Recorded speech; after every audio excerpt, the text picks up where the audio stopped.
तो दोस्तों 440 वोट का झटका जब लगता है तब कैसा महसूस होता है, अगर आप ये जानना चाहते हैं तो आज चीनी सरकार से आप पूछ सकते हैं, क्योंकि आज चीन को ऐसा झटका लगा है कि जो इनकी नीति थी उधार लेकर घी पीने की, वो तो खत्म हो ही गई है। साथ ही चीन के लिए जो आखिरी उम्मीद की किरण थी अब उसे भी तबाह कर दिया गया है। कैसे? दरअसल आप अपने स्क्रीन पर देख सकते हैं, अब से कुछ ही घंटों पहले अमेरिका की top credit rating agency Fitch ने चाइना की जो क्रेडिट रेटिंग थी उसे पॉजिटिव से घटाकर निगेटिव में कर दिया है। मतलब अब यह होगा कि चाइना की जो क्रेडिट रेटिंग है वो अब माइनस में जाने लगेगी और तेजी से गिरती चली जाएगी हर एक कुछ महीनों के बाद। दरअसल फिच हर कुछ महीनों में क्रेडिट रेटिंग जारी करता है। आज की तारीख में चाइना की A+ है, लेकिन अब इसे नेगेटिव में कर दिया गया है, तो मतलब अब से कुछ दिनों के बाद ये A+ से A पर हो जाएगी। फिर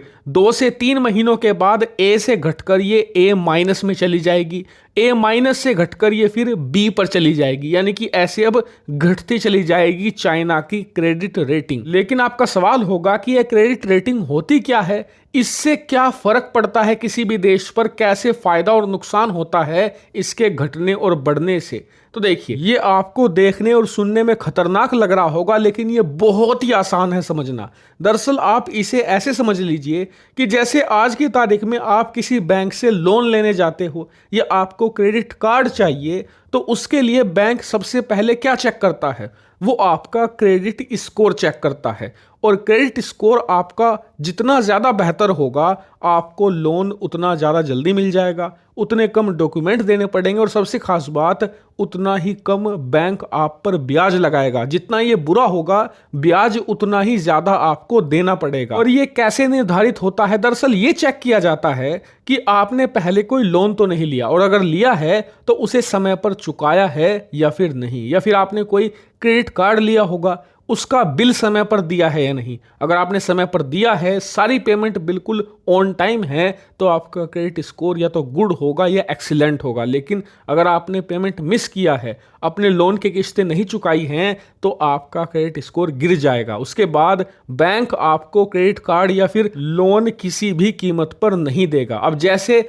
हम लोगों का होता है क्रेडिट स्कोर, ऐसे ही देशों का होता है क्रेडिट रेटिंग। दरअसल जैसे हमें लोन की जरूरत पड़ती है, ऐसे ही देशों को भी लोन की जरूरत पड़ती है, और ये लोन वो प्राइवेट इन्वेस्टर से लेते हैं या दूसरे देशों की सरकारों से लेते हैं, या जो बड़े बड़े बैंक होते हैं उनसे कर्ज उठाते हैं। इसके अलावा सरकारें बॉन्ड भी जारी करती हैं। मतलब कि भारत की सरकार को मान लीजिए 100 करोड़ रुपए की जरूरत है, तो वो 100 करोड़ का एक बॉन्ड बनाएंगी पेपर पर, उसे लेकर इंटरनेशनल मार्केट में जाएंगी और ये कहेंगी कि जो भी हमें 100 करोड़ रुपए देगा तो हम उसे 10 सालों के अंदर पैसे रिटर्न देंगे, प्लस ब्याज भी आपको 10 सालों के बाद दिया जाएगा। तो इसी एग्रीमेंट को कहा जाता है बॉन्ड, और जो भी ये बॉन्ड लेता है वो भारत को 100 करोड़ दे देगा, 10 साल के बाद वो ब्याज समेत अपना पैसा भारत से वसूल करेगा। लेकिन ये ब्याज का निर्धारण कैसे होगा कि आप कितना ब्याज दोगे? ये सब कुछ तय होता है क्रेडिट रेटिंग से, और किसी भी देश की कितनी क्रेडिट रेटिंग होगी ये तय करती हैं एजेंसियां। और कैसे? दरअसल ये चेक किया जाता है कि उस देश की अर्थव्यवस्था की हालत कैसी है, उस देश के पास खजाना कितना है। मतलब कि अगर वो देश लोन ना चुका पाए तो उसके पास विदेशी मुद्रा भंडार विशालकाय होना चाहिए, ताकि लोन ना चुका पाए तो कम से कम वो अपने खजाने से निकालकर पैसा चुका दे। इसके अलावा उस देश की आने वाले 10 सालों में अर्थव्यवस्था किस रफ्तार से बढ़ने का अनुमान है। इन सब चीज़ों को देखकर, इसके अलावा उस देश का बजट कैसा है, मतलब कि हर एक पैरामीटर को चेक किया जाता है, तब एक क्रेडिट रेटिंग तय की जाती है। जिस देश की क्रेडिट रेटिंग जितनी ज़्यादा अच्छी होती है उसे कर्ज उठाते हुए उतना ही कम ब्याज देना पड़ता है, और जिस देश की रेटिंग जितनी ज़्यादा कम होती है उसे उतना ही भयंकर ब्याज देना पड़ता है। उदाहरण के लिए पाकिस्तान और अफ्रीकी देशों की क्रेडिट रेटिंग इतनी ज़्यादा बदतर है कि इन्हें डबल डिजिट में ब्याज देना पड़ता है। जी हाँ, 10% से भी ज़्यादा सालाना इन्हें ब्याज देना पड़ता है। और पहली बात, बहुत से देश तो इन्हें कर्ज देते भी नहीं, क्योंकि इनकी रेटिंग इतनी ज़्यादा बदतर है कि देश इन्हें अनस्टेबल मानते हैं। तो खैर, अब आप समझ गए होंगे कि क्रेडिट रेटिंग होती क्या है, इसके बढ़ने घटने से क्या फ़ायदा क्या नुकसान होता है।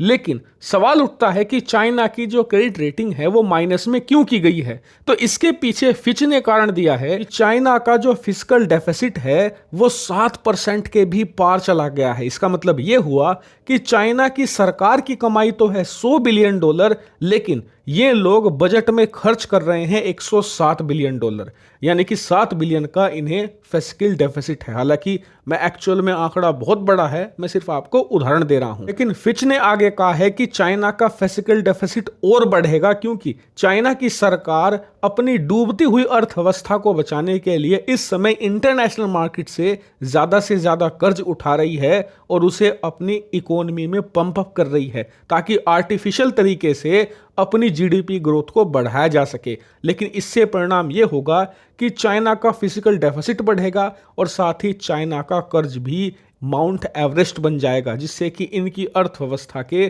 कोलैप्स होने का खतरा है। इसीलिए हम तमाम दुनिया के जितने भी कर्ज देने वाले लोग हैं उन्हें सावधान करते हैं कि चाइना को कर्ज देते वक्त अति सावधानी बरतें। इसीलिए हमने इनकी क्रेडिट रेटिंग गिरा दी है, ताकि तमाम लोग सावधान होकर चाइना को कर्ज दें। लेकिन अब दूसरा सवाल उठता है कि इससे चाइना को क्या नुकसान, क्या फायदा होगा। तो देखिए, फायदा कुछ नहीं, नुकसान ही नुकसान है, क्योंकि अब पहले की तरह इन्हें आसानी से कर्ज नहीं मिलने वाला, और अगर कर्ज मिलेगा भी तो इन्हें ज्यादा ब्याज देना पड़ेगा, जिससे कि जो कर्ज है वो महंगा हो जाएगा। इसका असर पड़ेगा चाइना की जीडीपी पर और जीडीपी ग्रोथ पर। और चाइना का जो पूरी कोशिश है इस साल की किसी भी तरीके से जीडीपी ग्रोथ को 5% पर ले जाया जा सके, उस टारगेट को चाइना अचीव नहीं कर पाएगा। इसके अलावा निगेटिव में जाने की वजह से इनकी अर्थव्यवस्था को लेकर जो छवि है वो भी खराब हुई है। लोग अब इनकी अर्थव्यवस्था को लेकर कहीं ना कहीं आशंकित हैं और शक कर रहे हैं कि कहीं चाइना की अर्थव्यवस्था आने वाले समय में कोलैप्स ना कर जाए। यानी कि देखा जाए